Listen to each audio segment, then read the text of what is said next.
नमस्कार, द्वीप दर्पण में आप सभी का स्वागत है। आइए एक नजर डालते हैं आज के मुख्यांश पर। पोर्ट ब्लेयर एयरफील्ड INS उत्कृष्ट से एयरफील्ड लैंडिंग सिस्टम का निदर्शन। समाज कल्याण निदेशालय द्वारा आश्रम के बच्चों के लिए कार्यक्रमों के आयोजन और मई और जून माह के जहाजों के यात्रा कार्यक्रम घोषित। अब द्वीप दर्पण विस्तार से। वीर सावरकर अंतर्राष्ट्रीय हवाई अड्डे पर इंस्ट्रूमेंटल लैंडिंग सिस्टम की सेवा शुरू हो चुकी है। पोर्ट ब्लेयर एयरफील्ड INS उत्कृष्ट से एयरफील्ड लैंडिंग सिस्टम का निदर्शन अंडमान निकोबार कमान की ओर से किया गया। INS उत्कृष्ट के नेवल एयर स्टेशन से मीडिया को इस लैंडिंग सिस्टम का निदर्शन दिखाया गया। मीडिया कर्मियों को कमान के अधिकारियों ने इस सिस्टम के बारे में जानकारी दी। कमान के 2 विमान डॉर्नियर एयरक्राफ्ट और ALH एयरक्राफ्ट ने रात के समय इस नए लैंडिंग सिस्टम के तहत टेक ऑफ और लैंडिंग का निदर्शन प्रस्तुत किया।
इस बारे में INS उत्कृष्ट के commanding officer captain AK Singh ने दूरदर्शन को जानकारी दी।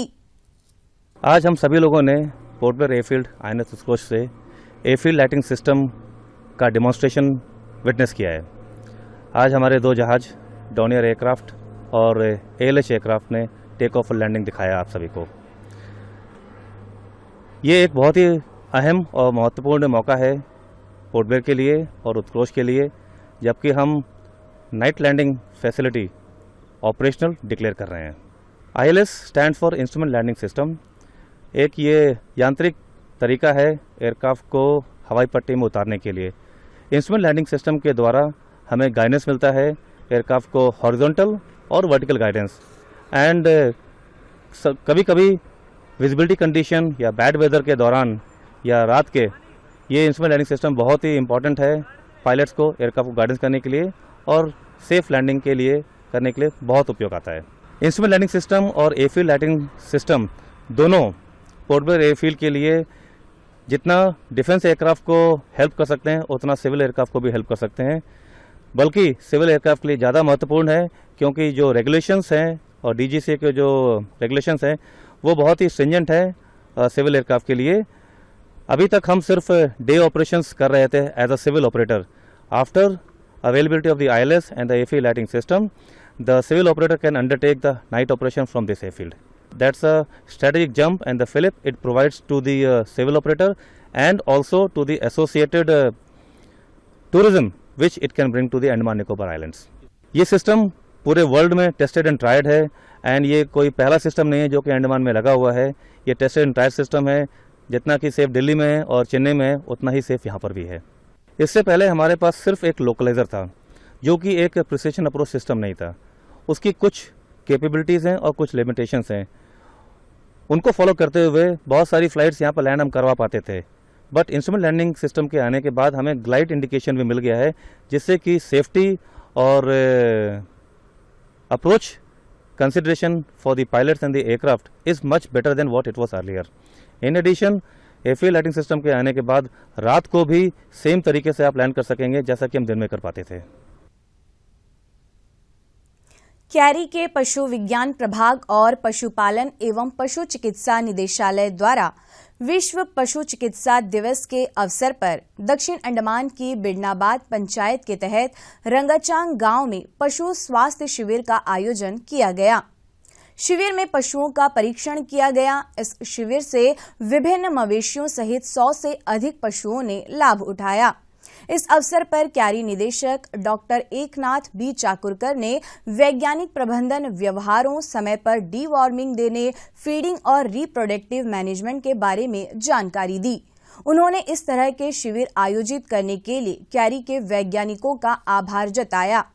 पशु विज्ञान प्रभाग के प्रमुख डॉक्टर जयसुंदर ने मवेशियों के स्वास्थ्य प्रबंधन पर जोर दिया। खास तौर से मुंह और पैर की बीमारी के विरुद्ध टीकाकरण के नियमित इस्तेमाल पर भी अपनी बात कही। कैरी और पशुपालन एवं पशु चिकित्सा विभाग के वैज्ञानिकों एवं डॉक्टरों ने शिविर में मवेशियों की जांच की और दवाइयां, टॉनिक किसानों को दिए। समाज कल्याण निदेशालय की राज्य बाल संरक्षण सोसाइटी द्वारा आश्रम के बच्चों को स्वराज द्वीप के दौरे पर ले जाया गया। हैडो जेट्टी के यात्री टर्मिनल पर आयोजित संक्षिप्त कार्यक्रम में विभाग के निदेशक डॉक्टर नितिन शाक्या, विभाग के अन्य अधिकारी और मैक्रूज के मोहम्मद एच जाडवेट ने बच्चों से बातचीत की और उनका हौसला बढ़ाया। जेडवेट साहब का कि उन्होंने इतने शॉर्ट नोटिस पे आप लोगों को स्पॉन्सर किया और ये ट्रिप को कारगर बनाया। अगर इनकी तरफ से सपोर्ट नहीं होता तो शायद हम लोग ये ट्रिप को ऑर्गेनाइज नहीं कर पाते। तो मैं चाहूँगा कि आप सब लोग जोरदार तालियों से सर का धन्यवाद करें। तो आपका धन्यवाद सर जो आपने इस ट्रिप को स्पॉन्सर किया। पहली बार आप लोग हमारे शिप में जा रहे हैं और हम उम्मीद करते हैं कि आप कंफर्टेबली जाए, सेफली जाए और वहाँ जाके भी हमारे लोग आपको एस्कॉर्ट करेंगे। आपके साथ भी आपके जो सुपरवाइजर्स है वो है और ये हमारा यही है CSR में ये इनिशिएटिव है कि हमारे जो बच्चे हैं, कोई भी क्षेत्र के बच्चे हैं, कोई भी वर्ग के बच्चे हैं, सभी को ये इंजॉयमेंट मिलना चाहिए because having fun and exploring other areas of the island, हमारे आइलैंड के सभी आइलैंड को एक्सप्लोर करना ये हमारी उद्देश्य होना चाहिए। बच्चों ने इस यात्रा की खुशी को दूरदर्शन से बांटा। मैं कार्तिका हूँ, लव ट्रेंड्स में हूँ। आज हम सभी होम वाले आके बाहर एक जगह घूमने जा रहे हैं। हम कभी इस जगह पर नहीं गए, पहला बार हम यहाँ पर जा रहे हैं। हम डिपार्टमेंट की तरफ से जा रहे हैं, इसलिए हम पूरे डिपार्टमेंट टीम को धन्यवाद देना चाहते हैं। इसके बाद बच्चे मैक्रूज बोट पर चढ़े और वे दौरे को लेकर काफी उत्सुक थे।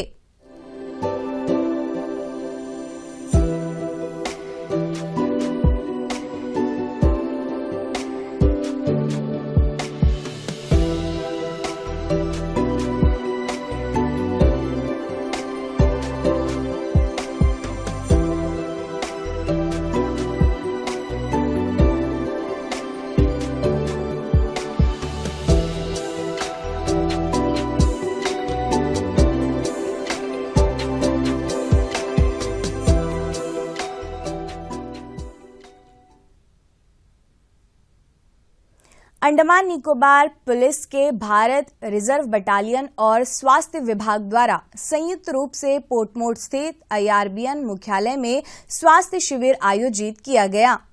इस शिविर में 70 से अधिक IRBN कर्मियों और उनके परिवारों ने हिस्सा लिया।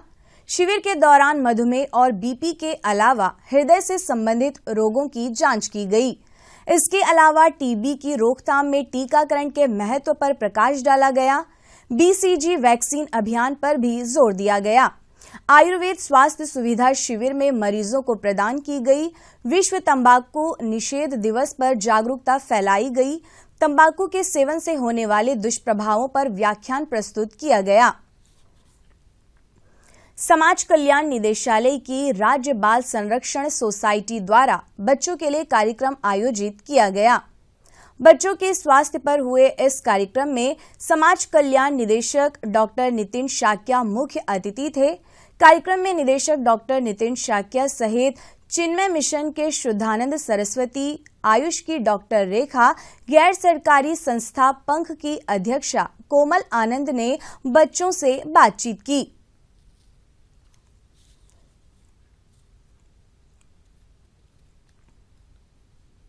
तो डे टू डे लाइफ में हमें क्या करते हैं, जैसे आप सभी सुबह उठते हैं, तो सुबह उठते ही हमारा हेल्थ के प्रति हम ऐसा नहीं है कि हेल्थ के लिए आपको कुछ अलग से करना है। जो रोजमर्रा के जीवन में करते हैं उसी को सही तरीके से करना से ही हेल्प मिलता है। तो कहते हैं ना, prevention is better than cure. मतलब कोई डिसीज नहीं होना है, उसके लिए हमें प्रिवेंशन करना है। तो सबसे पहले मैं आपको बताऊंगी कि नींद से हम लोग उठते हैं, ओके, तो कितना बजे उठना चाहिए? हमें सुबह सुबह ब्रह्म मुहूर्त में उठना चाहिए। ब्रह्म मुहूर्त यानी मुहूर्त यानी 45 मिनट्स। ब्रह्म मुहूर्त यानी सूर्योदय से 45 मिनट्स बिफोर। तो जैसे यहाँ पे सूर्योदय होता है, जैसे कि 5:30 या 6, उससे पहले मतलब 45 मिनट्स बिफोर आप सभी को उठना चाहिए, ठीक है। दिस इज ब्रह्म मुहूर्त। फिर उसके बाद हम क्या करते हैं? उठते साथ हम ब्रश करते हैं, है ना। उससे पहले आपको एक चीज करना चाहिए, उठते साथ आप हाथ जोड़ना है, ठीक है। You should be thankful to the divine. जो भी भगवान है आप उनको पहले हाथ जोड़ें। उसके बाद आप अपने आंखों में पानी डालें। जब हम नींद से उठते हैं सबसे पहले वी हैव टू वॉश आंखें, मतलब आंखों को साफ करना है, ठीक है। आंख साफ इसलिए करना होता है क्योंकि आप जितने भी आपके आई डिसीजेस होते हैं उससे प्रिवेंट करने के लिए ये एक तरह का आपका ये डे टू डे एक्टिविटी बनाना है। जैसे कि ठंडी पानी से लेके आपको आंखों में छींटना है। हाँ, दिस इज नेत्र प्रक्षालन। ये आयुर्वेदा में बताया गया है, इसे नेत्र प्रक्षालन कहते हैं। इससे आपको बहुत सारी बीमारियां दूर हो जाती है। ये जो सेशन आप लोगों के लिए रखा गया है बहुत ही इंटरेस्टिंग सेशन होने वाला है। यहाँ पे जो अंडमान निकोबार में जो एक्सपर्ट हैं हर एक फील्ड के, उनको बुलाया गया है। मैं हमेशा बोलता हूँ आपको 3 चीज़ों के ऊपर फोकस करना है। सबसे पहली body, second mind, third soul. जब भी हम काम करते हैं, पढ़ाई करते हैं या कोई भी एक्टिविटी कर रहे हैं हमारी कंसंट्रेशन की, उसमें हमें ब्रेक लेना बहुत ज़रूरी है। इसे हम लोग एक नाम दिया है इस टेक्निक का, उसे कहते हैं प्रोडक्टिविटी पल्स। क्या कहते हैं? Productivity pulse. जैसे जैसे प्रोडक्टिविटी आती है उसके बीच में पल्स आती है, फिर प्रोडक्टिविटी आती है। इसका बेसिक मकसद ये है कि जब भी आप पढ़ाई कर रहे हैं, अगर आप आधे घंटे की पढ़ाई करते हैं तो आपको 5 मिनट का ब्रेक लेना उसमें ज़रूरी है। जब भी आप पढ़ाई करते हैं आपकी प्रोडक्टिविटी बढ़ती जाती है, फिर एक लेवल पे आके वो डिक्रीज होने लगती है। तो 5 मिनट का आपको ब्रेक देना बहुत ज़रूरी है। तो इस चीज़ को आप अमल में लाइए। जब भी आप पढ़ाई करते हैं प्रोडक्टिविटी पल्स को यूज़ करिए। आधे घंटे पढ़ाई करिए, 5 मिनट का ब्रेक लीजिए, फिर आधे घंटे पढ़ाई करिए। तो विवेकानंद जी बोलते थे कि यदि हमारा सब में विश्वास है, हम दुनिया के सब लोगों में विश्वास करते हैं, यदि अपने आप में हमारा विश्वास नहीं है तो हम जीवन में आगे नहीं बढ़ सकते। We must have that self confidence. Swami ji क्या बोलते थे? Not I can but I will. किसी ने आपसे पूछा आप ये काम कर सकते हो? When we say yes I can, that means there is a possibility I cannot also। कर भी सकता हूँ और नहीं भी कर सकता हूँ। But when I say yes I will do, that means yes मैं उस काम को करूँगा। हमारी लाइफ में हम हैं तो मतलब हम क्या कर रहे हैं? हम जी रहे हैं, हम लिव कर रहे हैं, है ना? है कि नहीं बच्चों? है ना? आज हम क्या कर रहे हैं? हमारी सांसें चल रही हैं, हम जी रहे हैं। हमारी सांसें बंद हो जाएंगी, हम मर जाएंगे। तो इसके बीच में हमें जीना कैसे है? हमारी लाइफ में बहुत सारे अप्स एंड डाउन्स आएंगे, दुख सुख, बहुत सारे वर्ड्स आपने देखे होंगे, सुने होंगे, है ना? आप बोलते हो नहीं ये आदमी तो बहुत सुखी है, ये आदमी तो बहुत दुखी है, भाई मैं तो बहुत परेशान हूँ, मैं तो बहुत खुश हूँ। ये जो वर्ड्स हैं क्या हम इनको जीते हैं? एंटी नारकोटिक्स पुलिस स्टेशन ने सीआईडी डॉग स्क्वाड की सहायता से हाल ही में कोलकाता से विमान के जरिए पोर्ट ब्लेयर पहुंचे एक व्यक्ति को रोका और उसकी तलाशी ली। तलाशी में उसके पास से 1 किलोग्राम से अधिक का गांजा उस यात्री के बैग से जब्त किया गया। उसे मौके पर ही गिरफ्तार किया गया। लोगों से अनुरोध किया गया है कि वे सतर्क रहें और मादक पदार्थों की तस्करी और उसके सेवन से संबंधित संदिग्ध गतिविधियों की सूचना तुरंत पुलिस को दें। अंडमान निकोबार से पहली बार किसी अधिकारी ने नागपुर स्थित गृह मामलों के मंत्रालय के नेशनल फायर सर्विस कॉलेज द्वारा आयोजित प्रतियोगिता में मेडल जीता। अग्निशमन और आपात सेवा के एएसआई सुब्बाराज ने नागपुर के कॉलेज में चल रहे station officer and instructors course में आयोजित विभिन्न प्रतियोगिताओं एवं स्पर्धाओं में हिस्सा लिया। इन प्रतियोगिताओं में एएसआई सुब्बाराज ने टफेस्ट फायरमैन और फायरथॉन प्रतियोगिता में शानदार प्रदर्शन करते हुए 2 सिल्वर मेडल जीता। यह कोर्स 14 से 20 अप्रैल तक फायर सर्विस वीक के तत्वावधान में आयोजित हुआ। Martial art kudo association of Andaman and Nicobar द्वारा छोलदारी में कूडो राज्य प्रशिक्षण सेमिनार कैंप और राज्य चैंपियनशिप का आयोजन किया गया। यह प्रशिक्षण और चैंपियनशिप 26 अप्रैल को शुरू हुआ और आज यह संपन्न हो गया। इस प्रशिक्षण में कूडो मार्शल आर्ट्स के प्रशिक्षकों ने छोलदारी के सामुदायिक सभागार में बच्चों को प्रशिक्षित किया।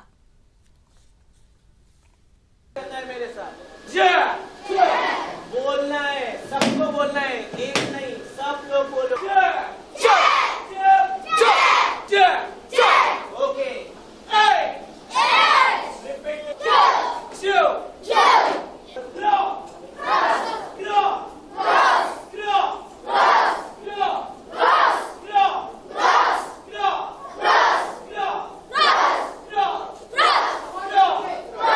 ओके, बॉक्सिंग ये जो हम कर रहे हैं, ये जो सब पंचेस है वो किसके पंचेस है? कौन सी स्टाइल के? बॉक्सिंग पता है ना? हाँ। तो जब आप पंच करते हो ये सब पंचेस, तब आपका बॉडी मूवमेंट रहेगा like this. Cross,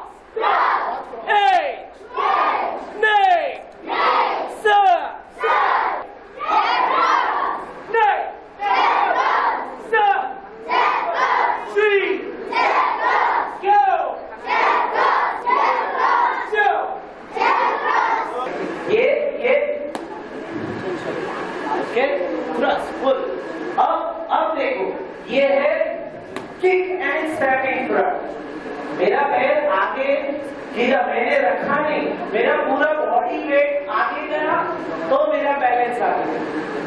full power के साथ नी आगे बैक। तो से आप गर्मियों के मौसम में हीट वेव से बचने के लिए सरकार की ओर से जन स्वास्थ्य सलाह जारी की गई है। इस सलाह में हीट वेव के दौरान क्या करें और क्या ना करें, इस पर विस्तार से जानकारी दी गई है। अत्यधिक गर्मी और लू से बचे रहने के लिए लोग अपने आप को हाइड्रेट रखें। गर्मियों के दौरान जहां तक संभव हो प्यास न लगने पर भी पर्याप्त पानी का सेवन करें। यात्रा के दौरान पेयजल साथ में रखें। ORS का उपयोग करें और नींबू पानी, छाछ व लस्सी, फलों का रस का सेवन नमक के साथ करें। इसके अलावा तरबूज, मस्कमेलन, संतरा, अंगूर, अनानास, खीरा जैसे उच्च पानी वाले फलों और सब्जियों का सेवन करने को कहा गया है। गर्मियों में पहनावे पर भी खासा ध्यान देने को कहा गया है। पतले, ढीले, हल्के रंग के कॉटन कपड़ों को पहनने की सलाह दी गई है। सिर को कवर करने के लिए छतरी, टोपी, तौलिया और सीधे धूप से बचने के लिए अन्य पारंपरिक सिर को ढकने की वस्तु का इस्तेमाल करने को कहा गया है। स्थानीय मौसम समाचार के लिए रेडियो को सुनने, टीवी देखने और समाचार पत्रों को पढ़ने की राय दी गई है। भारतीय मौसम विभाग की वेबसाइट पर जाकर मौसम की जानकारी लें।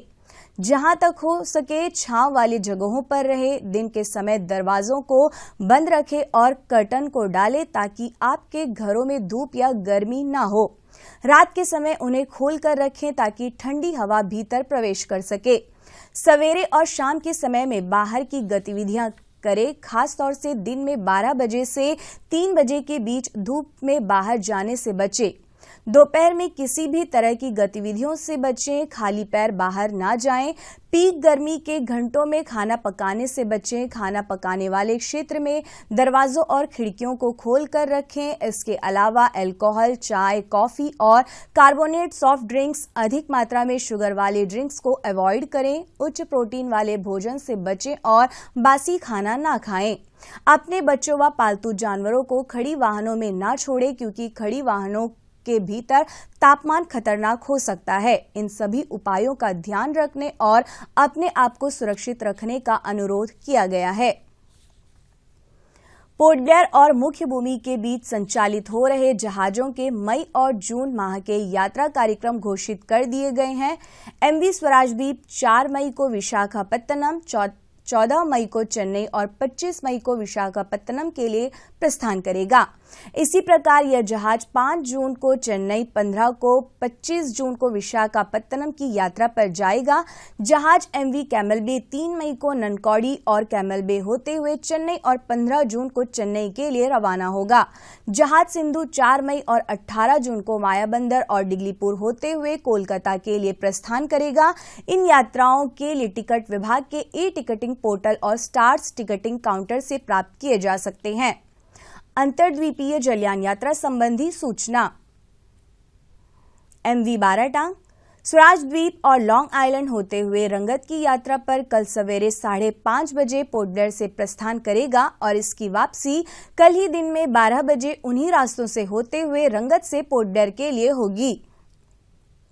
MV कमोटा स्वराजद्वीप की यात्रा पर कल सवेरे 6:30 बजे पोर्ट ब्लेयर से प्रस्थान करेगा और इसकी वापसी कल ही सवेरे 9 बजे स्वराजद्वीप से पोर्ट ब्लेयर के लिए होगी।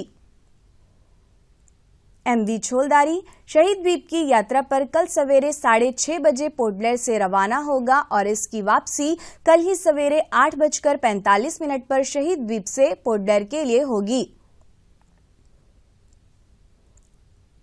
MV छोलदारी शहीद द्वीप की यात्रा पर कल दिन में 11 बजे पोर्ट ब्लेयर से प्रस्थान करेगा और यह जलयान कल दिन में 1 बजे शहीद द्वीप से स्वराजद्वीप के लिए चलेगा। वापसी में यह जलयान कल दोपहर 2:30 बजे स्वराजद्वीप से पोर्ट ब्लेयर के लिए छूटेगा। MV जॉली बॉय स्वराजद्वीप की यात्रा पर कल दिन में 11:30 बजे पोर्ट ब्लेयर से प्रस्थान करेगा और यह जलयान कल दिन में 2 बजे स्वराजद्वीप से शहीद द्वीप के लिए छूटेगा। इस जलयान की पोर्ट ब्लेयर वापसी कल शाम 3:30 बजे शहीद द्वीप से होगी। MV कमोटा स्वराजद्वीप की यात्रा पर कल शाम 5 बजे पोर्ट ब्लेयर से प्रस्थान करेगा और इसकी वापसी अगले दिन 1 मई को सवेरे 5:30 बजे स्वराजद्वीप से शहीद द्वीप होते हुए पोर्ट ब्लेयर के लिए होगी। सभी जलयानों की यात्रा कार्यक्रम मौसम की स्थिति पर निर्भर होंगे। अंत में मुख्य अंश एक बार फिर। पोर्ट ब्लेयर एयरफील्ड INS उत्कृष्ट से एयरफील्ड लैंडिंग सिस्टम का निदर्शन।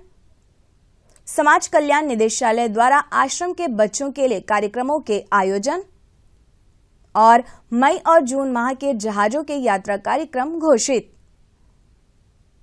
इसी के साथ ही आज का यह द्वीप दर्पण कार्यक्रम यहीं पर समाप्त होता है। नमस्कार।